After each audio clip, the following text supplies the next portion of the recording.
magandang buhay mga kalot. So, ayan, kahapon para sa Paid Forward program natin for the month of August. Nag-ikot-ikot na kami kahapon, sinamahan ako ni Princess. So, thank you Princess sa isa sa mga solid subscriber natin na sinamahan ako all throughout yung Pampanga. Actually, nakarating kami ng Mexico, ng San Fernando, nearby mga town like Candaba and also Arayat. So, ayun, ginabi na kami kahapon ng pag-ikot-ikot mga kalots sa mga market and finally yan, nahanap na namin yung tamang candidate natin for the Paid Forward program for the month of August.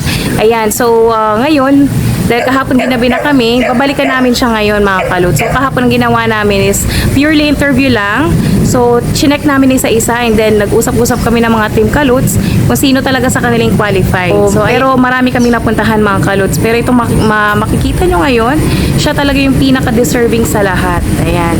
So, actually ngayon palang sobrang excited na ako kasi pa nakakaiyak na itong tao na to, based sa nakita ko, based sa nakita rin ni Princess na sobrang deserving talaga niya kasi makikita mo kung paano siya nag-strive talaga para mapabuti yung buhay niya. Ayun, para sa pamilya niya, para sa mga anak niya. So, ayan mga kalot, samahan niyo ako ngayong araw. Susunduin lang namin si Ate Sophie. So, 3:30 out niya. And then, we're gonna proceed sa area kung saan kami pupunta. Kung saan yung natin, yung susunod natin na mahandugan ng dagdag puhunan ng Team Kalots or Kalutong Pinoy. Ayan.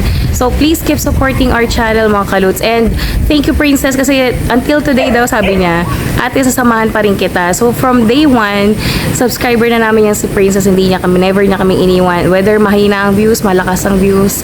Ayan, lagi siyang nandyan, lagi siya nakasupport. And nakakatuwa kasi kahapon wala akong makasama dahil si Tita Pearly nagluto dun sa may patay. So, sabi ko, hindi ko kaya kung ako lang kasi wala, magdagdadrive ako at the same time, naghahanap ako ng bibigyan natin ng dagdag puhunan. So, in-approach niya ako. Sabi niya, ate, kung wala kang makasama, pwede naman ako. So, taga Pampanga lang din siya. And I'm so thankful na, ayan, sinamahan niya ako talaga kahit ginabi kami.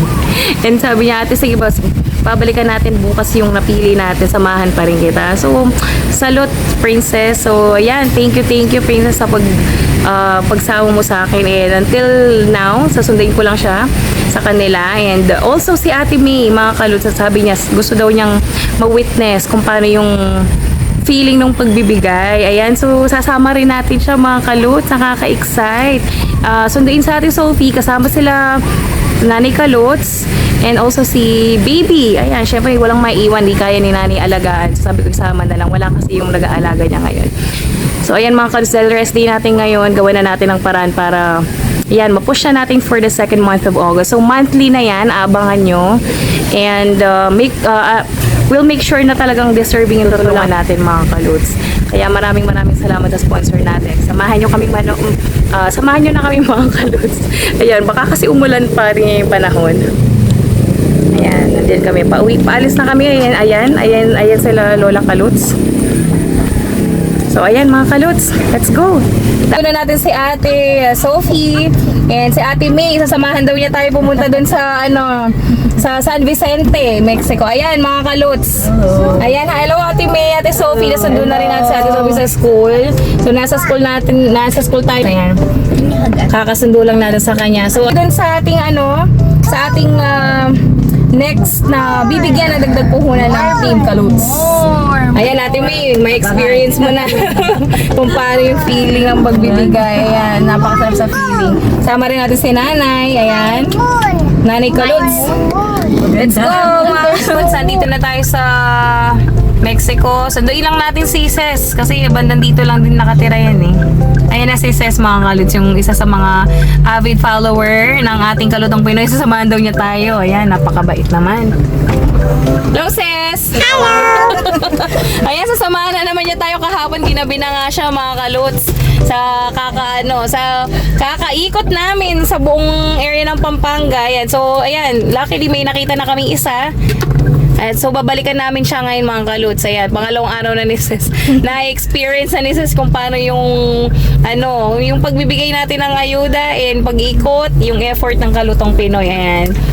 Ano masasabi mo, Sis? Miss ko yung... Napagod, nakatulog ka ba kagabi? Oo. Ayun, so late na siya nakauwi mga kalots. Sabi ko baka pagalitan ng dalaga pa yan mga kalots. Diba? Ayun, salamat sa ayan. So pupunta na tayo kay dun sa ating August paid forward na ano bang tawag doon? Awardee. Ayan. The lucky one. Ayan mga kalots. So yan, kasama natin yung buong si Ate Sophie. Ate Sophie, si Ate May. Ayan, Ate May. Ayan, meet mo na sa Ate May sa personal.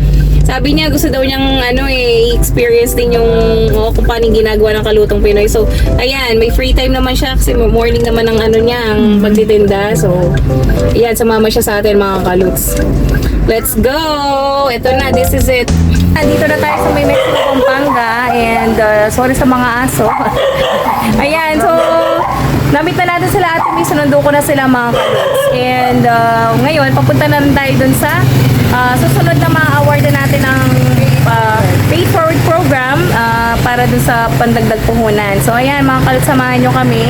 And ipapakita natin sa inyo kung bakit deserving yung tao na ito nabigyan. Mga kaluts, tingnan nyo naman yung mga bahay dito. Kung mapapansin nyo, malalaki na talaga. Ayan. Parang may mga mga tao dito mga kaluts. Ayan, tingnan nyo. So, kung di nyo na itatanong, ayan. Naglalakad-lakad kami ngayon para makita nyo. Makita nyo kung, mga kaluts, kung bakit siya yung pinili natin. Ayan. Tumabi-tabi tayo. Ayan. So, naglalakad kami ngayon mga kaluts. Ayan, mga kaluts. Kasi kahapon, sis, ginabi na tayo, Oo. Ayan, pero, ayan, ngayon, kahit ginabi, okay lang, worth it naman. Isa lang naman niya So, once a month, ayan, may bibigyan tayo ng isang maswerte. At yung deserving talaga na bibigyan natin ng dagdag puhunan. So, salamat talaga sa sponsor natin na yung walang sawang. Oo, ayan, kasama natin sa Ate May. Ang sabi na Ate May, gusto daw yung may experience. So, this is it, Ate May. Mama ako. So, plano namin ito, Lutz. Si Ate May talaga magbibigay. So, pag magbabayad na kami, kasi barbecue yung tinda niya So, ayan, kapag bibigyan ko na ng hint si Ses, kapag kailangan na siyang bigyan. So, after natin umorder and then after kumain, saka natin yung dagdag puhunan. Yes. So, ngayon, ang papalabasin natin is kakain na talaga tayo. Normal lang na kumakain. May mga kabahayan. Mabi kayo, baka tayo masagasaan. Thank you. Sige, maglakad lang kayo. Maglakad lang kayo dyan. Ayan mga kaluts. Thank you sa ating team kaluts, ating May and Princess. So again, si Princess po, isa sa mga 6 pa lang ata follower ni Team Kaluts. Ni Kalutong Pinoy. Na siya mga kaluts. Lagi na siyang nanonood. And sobrang thankful kasi gusto rin nila may experience. Iba kasi ang feeling talaga na nakakatulong mga kaluts. Ayan, as you can see, maganda yung mga bahay dyan. And then, later on, makikita nyo mga kaluts kung bakit talaga siya yung napili natin. So, ang dami-dami namin pinuntahan kahapon, ginabi na kami. And then, dito kami pinagpad ng Panginoon. Ayan na yung tinda ng ating Ay mga kaluts, ang dami nila. Ang tinda ni Ate Rowena. So galing na kami kahapon dito. Hindi lang namin na-videohan. Gawa ng gabi na mga kaluts. Ginabi na kami kahapon kakaikot sa mga small businesses. Ayan. Ang kasi natin is tawag dito, i-survey natin sila mga kaluts kung ano ba yung business nila, kung ano ba yung struggles nila sa pagtitinda. sa pagtitinda at kung magkakaroon sila ng chance na umangat, ano yung plano nilang gawin. Ayan. So, ayan, isa si Ate Rowena sa nakita namin na along the way kasi nakita lang namin, ang lalaki kasi ng mga bahay pala dito, no? Ganda. Oo, sana all. Wow. Ayan si Ate Rowena, Hi Ate. Ito yung ihawan niya mga kaluts. Ayan. So ate, doon na-interview na kita yesterday ate, magtatagalog lang tayo, no? Para maintindihan tayo, no? Kasi pag Kapampangan lang, hindi tayo maintindihan ng iba nanonood. Kaya yan, sabi ko magtagalog na lang. Na-interview na kita kahapon, kaya lang, hindi lang din recorded, gawa ng gabi na, madilim na. So ngayon sabi ko kay sis, di ba nagtitinda ng 3:30, pa-out na yung anak ko, pag-out niya, inaya ko na siya. Ayan, so, ilang yung years na kayo nagtitinda ate? 5 years. Order pala muna tayo bago tayo mag-ano. Para na, oo pa naihaw na. Walang barbecue? Wala na. Mga kalos, order muna tayo ng barbecue bago tayo mag-interview kay ate. Nakakahiya naman. Isaw. Ayan, isa. Magkano po ito? 10. Ay, 10. 5. Ito pong... Order na kayo, Ate May at Princess. Ayan na yung treat ko sa inyo, ah. Sarap po eh. Diba? Mahal yan. Yan yung mga first class natin na ano. Oh. Mga street food. Sarap yan mga kalots, no? Na-miss nyo ba yan mga kalots? O, yan pwede. Ayan. So habang umorder sila sis, ayan, tuloy na lang natin yung para mabilis na lang si ate. Ate, interviewin lang kita mabilis. Para survey lang naman to eh. Napag-utusan lang kami ng boss. Sabi, balikan daw namin yung ano eh. Ayan, so kung di nyo na itatanong mga kalots, ayan, medyo maingay. Wait. O, busy sila umorder. Ayan, habang nag-order sila. O, 6 pesos yung... O, ayan. Sila nanay, orderin mo din. Kasama namin si Nay tsaka sila baby eh. Along the way lang din kasi after ng school ni Ate Sophie, ayan, nag-decide kami na ano, ituloy namin yung survey mga kaluts. Ginabi na kasi kami kahapon. Ate, ilang years ka na nga nagtitinda dito, ate? 5 years. Ah, matagal na rin pala. 2019. Ay, matagal-tagal na rin pala, no? So, yun na yung ano yun, te. Ano yung pinaka-source of income yung ating pangkabuhayan, gano'n? Yun lang po sa...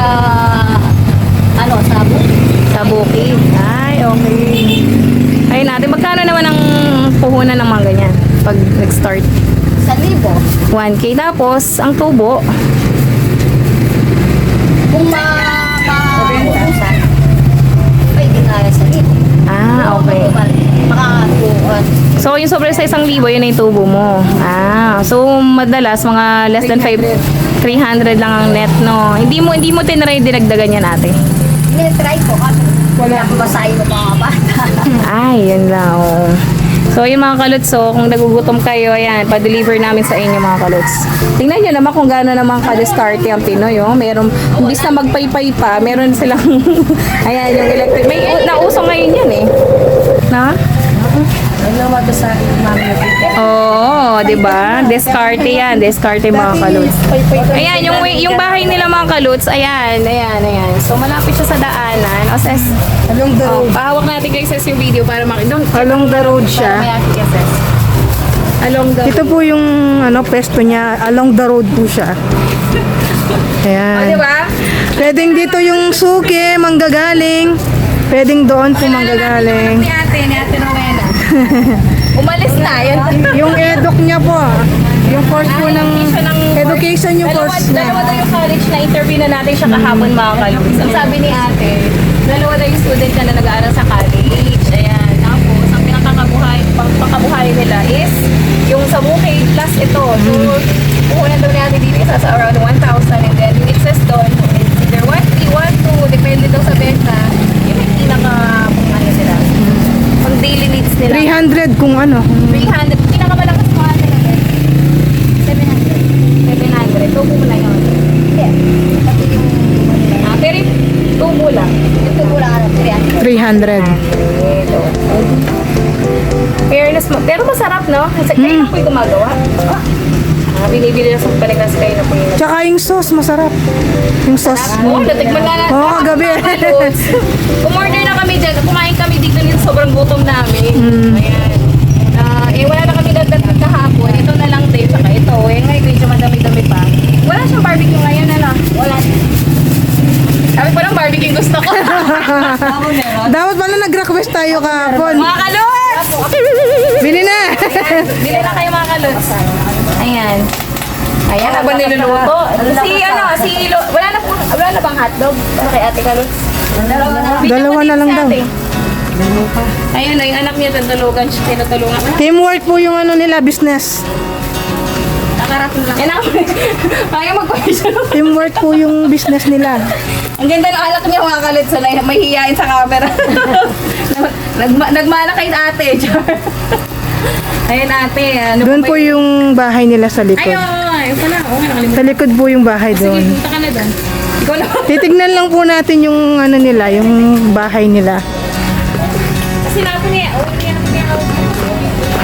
Simple lang po yung bahay. Ah, hindi doon.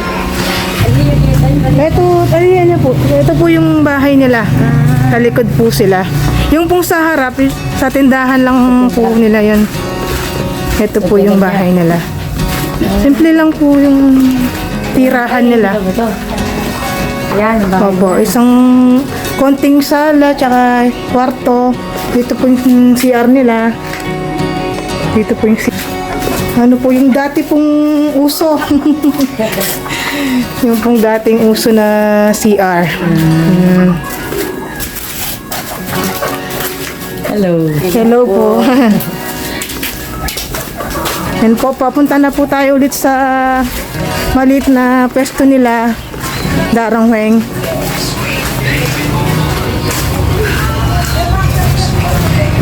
Dumarami na po yung customer. Ayun na, mga dalagindi. Dalaga pala. Mga dalagita. Ang dami na yun. Ang dami na yun. Kami, ayan. Dumarami na yung customer. Malakas pala. Madali pala maluto ba ganyan? Kaya pala kagabi, naubusan tayo. Oo, kapag 6 o'clock pa lang yan ha. Tapos umalis tayo dito mga 6:30 na ata or around 7. Kaya ginabi na rin kami kahapon mga kalisakay. So yan, binalikan namin si ate. Ano pangalan mo ate? Rowena. Rowena, yan. Makalimutin ako. Si Darangweng. Ate Rowena, yan. Ilan yung anak mo tayo? Diba ni apat? Apat. Ay, isa adapt po. Ay, nag-adapt po kayo ng isa. Then yung isa nagtatrabaho na po nabanggit niyo, no? Yung dalawa college. Construction lang. Construction. Then yung dalawa pa nag-aaral sa college, sa Dabso. Ayun, kahapon may mga little background na kami kay ate dahil nga galing na kami dito mga kado. Nakita niyo ba yung ano? Kasi kahapon naki-CR ako dyan kahapon mga kado. Dahil sobrang pumuputok na yung bato. Pinakita ko yung Ate May, yung bahay nila. Ayan ate May, tingnan mo naman oh. Mabilis. Gagayahin ko nga yan. Oo. Ay, si ate May mo wala. Nagtitinda naman siya ng ano. Gulay, isda. Gulay, isda. Maglangi pa. Nagro-rolling po siya, nag-rolling. Ipag niyo. Umaga. This is naman nagka-printing business sa bahay. Mga madidiskarte yung mga kasama natin ngayon mga kalots. Kumamay na yan ako ma. Diba? Di ba? Mabilis. High-tech na ngayon eh, yung nilakpan nila. Kesa magpaypay ka pa ngayon mga kalots. Ayan. Ako nagpapaypay. Pakita mo yung mga bumibili. Yung mga magaganda pong customer. Ito, oh. Ang dami niyang gusto. Diyan ka sa harap. Yung magaganda ng Barrio San Vicente. Magpa-video. Bumibili lang kayo eh. Sige na, kunwari lang. Ayun, Welcome to the Naiya pa kayo. video. O yan na. Mayayain po sila. Ayaw po nila. Guys, welcome to my vlog. Oh, di ba? Ganyan lang. Tapos ano kayong oras mayayari tayo? Alas 9, kaya alas 10. Alas 9. Marami dito. Ay, alas 10. Pag maagang naubos, maagang magsasara.